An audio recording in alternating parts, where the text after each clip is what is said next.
ಕೇಂದ್ರ ಹಾಗೂ ರಾಜ್ಯ ಸರ್ಕಾರದ ನಡುವೆ ಪರಿಹಾರ ವಿಚಾರಕ್ಕೆ ಸಂಬಂಧಪಟ್ಟ ಹಾಗೆ, ವಿಶೇಷವಾಗಿ ನೆರೆ ಪರಿಹಾರ ಬರ ಪರಿಹಾರ ವಿಚಾರಕ್ಕೆ ಸಂಬಂಧಪಟ್ಟ ಹಾಗೆ ಸುಪ್ರೀಂ ಕೋರ್ಟ್ ಮೆಟ್ಟಲೇರಿತ್ತು ರಾಜ್ಯ ಸರ್ಕಾರ. ಇತ್ತೀಚೆಗಷ್ಟೇ ಸಿದ್ದರಾಮಯ್ಯನವರು ಹೇಳಿದ್ರು, ನಾವು ಸುಪ್ರೀಂ ಕೋರ್ಟ್ಗೆ ಹೋಗಲೇಬೇಕಾಗತ್ತೆ, 5 ತಿಂಗಳು ಕಾದು ನಮಗೇನು ಕೊಡಲಿಲ್ಲ ಅಂತೇಳಿ. ಇದೀಗ ಕೇಂದ್ರ ಮತ್ತು ರಾಜ್ಯ ಸರ್ಕಾರದ ನಡುವೆ ಪರಿಹಾರ ಫೈಟ್ ಜೋರಾಗಿದೆ. ನಿರ್ಮಲಾ ಸೀತಾರಾಮನ್ ಮೊನ್ನೆ ಬಂದಿದ್ದವರು ಮತ್ತೊಮ್ಮೆ ಪತ್ರಿಕಾಗೋಷ್ಠಿ ನಡೆಸಿ ನಾವು ಯಾವುದೇ ಅನ್ಯಾಯ ಮಾಡಿಲ್ಲ ಅಂತ ಹೇಳಿದರು. ಅದಾದ ನಂತರ ಕೃಷ್ಣ ಬೈರೇಗೌಡರು ಪಾಂತಾಹ್ವಾನವನ್ನು ಮಾಡಿದ್ರು, ಬನ್ನಿ ಬಹಿರಂಗ ಚರ್ಚೆಗೆ ಅಂತೇಳಿ. ಇದೀಗ ಸುಪ್ರೀಂ ಕೋರ್ಟ್ನಲ್ಲಿ ರಾಜ್ಯ ಸರ್ಕಾರದ ಅರ್ಜಿ ವಿಚಾರಣೆ ನಡೆಯಲಿದೆ. ಏನಾಗುತ್ತೆ ಅನ್ನುವಂಥ ಕುತೂಹಲ ಭಾಳ ಇದೆ. ನ್ಯಾಯಮೂರ್ತಿ ಗವಾಯಿ ಪೀಠದಿಂದ ಅರ್ಜಿ ವಿಚಾರಣೆ, ಯಾಕಂದರೆ ಯಾವುದೇ ಆದೇಶಗಳು ಬಂದರೂ ಕೂಡ ಬಹಳ ಮುಖ್ಯವಾಗುತ್ತೆ. ಯಾಕಂದರೆ ಯಾರಿಗೆ ಸೋಲಾಗುತ್ತೆ, ಯಾರಿಗೆ ಗೆಲುವಾಗುತ್ತೆ ಅನ್ನೋದು ಕೂಡ ಮುಂದಿನ ರಾಜಕಾರಣದ ವಿಚಾರದಲ್ಲಿ ಬಹಳ ಪ್ರಮುಖ ಅಂಶವಾಗಲಿದೆ. ಕೇಂದ್ರ ಮತ್ತು ರಾಜ್ಯ ಸರ್ಕಾರದ ನಡುವೆ ಪರಿಹಾರ ಫೈಟ್. ಕೇಂದ್ರದ ವಿರುದ್ಧ ಸುಪ್ರೀಂ ಮೆಟ್ಟಿಲೇರಿದ್ದ ರಾಜ್ಯ ಸರ್ಕಾರ. ಓಕೆ, ಮುಖ್ಯಮಂತ್ರಿಗಳು ಇದರ ಬಗ್ಗೆ ಮಾತನಾಡಿದ್ದಾರೆ. ಏನು ಹೇಳಿದ್ದಾರೆ ಕೇಳಿಸ್ಕೊಳ್ಳಿ. ದೇಶದ ಹಣಕಾಸಿನ ಮಂತ್ರಿ, ದೇಶದ ನಂಬರ್ 2 ಮಂತ್ರಿ ಅಮಿತ್ ಶಾ ಅವರು ಬೆಂಗಳೂರು ಬಂದು ಸುಳ್ಳು ಹೇಳಿದ್ದಾರೆ. ಒಂದ್ ಕಡೆ ಅಮಿತ್ ಶಾ ಹೇಳ್ತಾರೆ ಬರಗಾಲದ ಬಗ್ಗೆ ಸಿದ್ದರಾಮಯ್ಯ ಸರ್ಕಾರ ಲಂಬವಾಗಿ ಮನವಿ ಕೊಟ್ಟಿದ್ದಾರೆ ಅಂತ ಹೇಳ್ತಾರೆ. ಆದ್ರೆ ನಿರ್ಮಲಾ ಸೀತಾರಾಮನ್ ಹೇಳ್ತಾರೆ ಮನವಿ ಕೊಟ್ಟಿದ್ದಾರೆ.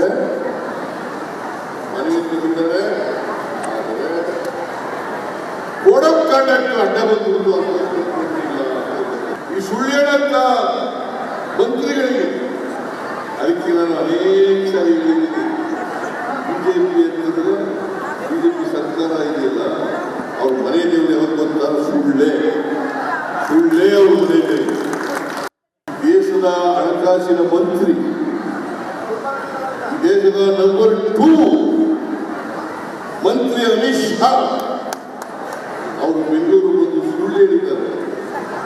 ಒಂದ್ ಕಡೆ ಅಮಿತ್ ಶಾ ಹೇಳ್ತಾರೆ ಬರಗಾಲದ ಬಗ್ಗೆ ಸಿದ್ದರಾಮಯ್ಯ ಸರ್ಕಾರ ಲಂಬವಾಗಿ ಮನವಿ ಕೊಟ್ಟಿದ್ದಾರೆ ಅಂತ ಹೇಳ್ತಾರೆ. ಆದ್ರೆ ನಿರ್ಮಲಾ ಸೀತಾರಾಮನ್ ಹೇಳ್ತಾರೆ ಮನವಿ ಕೊಟ್ಟಿದ್ದಾರೆ. ಆದರೆ ಕೋಡ್ ಆಫ್ ಕಾಂಡಕ್ಟ್ ಅಡ್ಡ ಬಂದು ಈ ಸುಳ್ಳು ಹೇಳಂತ ಮಂತ್ರಿಗಳಿಗೆ. ಅದಕ್ಕೆ ನಾನು ಅನೇಕ ಸಾರಿ ಹೇಳಿದ್ದೀನಿ, ಬಿಜೆಪಿ ಅಂತಂದ್ರೆ ಬಿಜೆಪಿ ಸರ್ಕಾರ ಇದೆಯಲ್ಲ, ಅವ್ರ ಮನೆ ದೇವರು ಯಾವಾಗ ಬಂತಾರೆ ಸುಳ್ಳೇ ಅವ್ರ ಮನೆ ದೇವರು. ದೇಶದ ಹಣಕಾಸಿನ ಮಂತ್ರಿ. ಒನ್ಸ್ ಅಗೇನ್, ಈ ಹಿಂದೆ ನನ್ನ ತೆರಿಗೆ ನನ್ನ ಹಕ್ಕು ಅಂತೇಳಿ ದೆಹಲಿಯಲ್ಲೂ ಕೂಡ ಹೋಗಿ ಹೋರಾಟ ಮಾಡಿತ್ತು ಕಾಂಗ್ರೆಸ್. ಅದಾದ ನಂತರ ಅಫಿಡವಿಟ್ ಸಲ್ಲಿಸಿತ್ತು, ನಮಗೆ ನಮ್ಮ ಪಾಲಿನ ದುಡ್ಡನ್ನು ಕೊಡಿ ಅಂತೇಳಿ ಸುಪ್ರೀಂ ಕೋರ್ಟ್ ಮೆಟ್ಟಿಲೇರಿತ್ತು. ಇದೀಗ ಅದರ ಅರ್ಜಿ ವಿಚಾರಣೆ ನಡೆಯಲಿದೆ. NDRF ಪ್ರಕಾರ ಮಧ್ಯಂತರ ಪರಿಹಾರ ನೀಡುವುದಿಲ್ಲ ಅಂಥೇಳಿ ಕೇಂದ್ರ ಸಚಿವೆ ನಿರ್ಮಲಾ ಸೀತಾರಾಮನ್ ಬೆಂಗಳೂರಿನಲ್ಲಿ ಪತ್ರಿಕಾಗೋಷ್ಠಿಯಲ್ಲಿ ಹೇಳಿದರು. ಕರ್ನಾಟಕಕ್ಕೂ ನಿರ್ಮಲಾ ಸೀತಾರಾಮನ್ಗೊಂದು ಸಂಬಂಧ ಕೂಡ ಇದೆ. ಇಲ್ಲಿಂದ ರಾಜ್ಯಸಭೆಗೆ ಆಯ್ಕೆ ಆಗಿದ್ದಾರೆ ನಿರ್ಮಲಾ ಸೀತಾರಾಮನ್.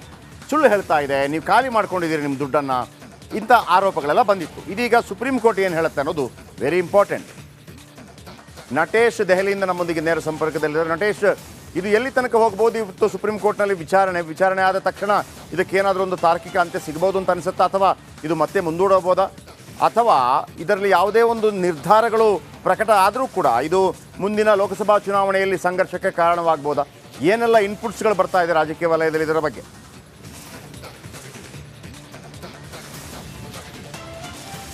ಖಂಡಿತ ಜಯಪ್ರಕಾಶ್, ಏನು ಬರ ಪರಿಹಾರಕ್ಕೆ ಸಂಬಂಧಪಟ್ಟಂತೆ ರಾಜ್ಯ ಸರ್ಕಾರ ಹಾಗೂ ಕೇಂದ್ರ ಸರ್ಕಾರ ಏನು ಬಡಿದಾಟವನ್ನು ಮಾಡ್ತಾ ಇರ್ತಕ್ಕಂಥದ್ದು, ಇದಕ್ಕೆ ಸಂಬಂಧಪಟ್ಟಂತೆ ಇಂದು ಸುಪ್ರೀಂ ಕೋರ್ಟ್ನಲ್ಲೂ ಕೂಡ ವಿಚಾರಣೆ ಇರ್ತಕ್ಕಂಥದ್ದು. ಇಲ್ಲಿ ಬಹಳ ಪ್ರಮುಖವಾಗಿ ಹಿಂದೆ ಕರ್ನಾಟಕ ಸರ್ಕಾರ ಅಂದರೆ ಕಾಂಗ್ರೆಸ್ ಸರ್ಕಾರ ನಾವು ಕಾನೂನಿನ ಹೋರಾಟವನ್ನು ನಡೆಸ್ತೀವಿ, ಕಾನೂನಿನ ಹೋರಾಟದ ಮುಖಾಂತರ ನಾವು ಪರಿಹಾರವನ್ನು ಪಡೆದುಕೊಳ್ತೀವಿ ಎನ್ನುವಂತಹ ನಿಟ್ಟಿನಲ್ಲಿ ತಮ್ಮ ದೃಢ ನಿರ್ಧಾರವನ್ನು ಪ್ರಕಟ ಮಾಡುವ ಮೂಲಕ ಸುಪ್ರೀಂ ಕೋರ್ಟನ್ನು ಮೊರೆ ಹೋಗಿರ್ತಕ್ಕಂಥದ್ದು. ಇಲ್ಲಿ ಸುಪ್ರೀಂ ಕೋರ್ಟ್ನಲ್ಲಿ ಇಂದು ಮಧ್ಯಾಹ್ನ ಈ ಬರ ಪರಿಹಾರದ ವಿಚಾರವಾಗಿ ವಿಚಾರಣೆ ಕೂಡ ಇರ್ತಕ್ಕಂಥದ್ದು.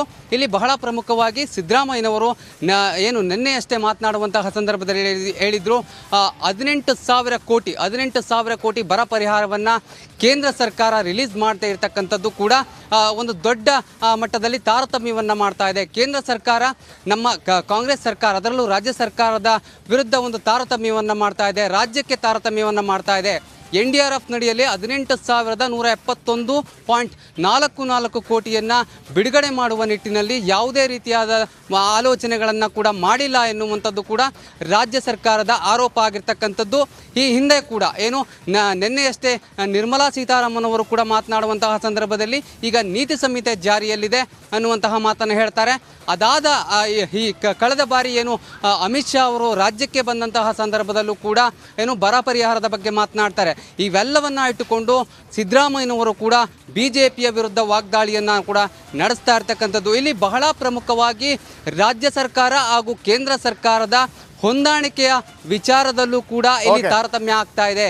ಅಂದರೆ ಈ ಕಳೆದ ಬಾರಿ ಏನು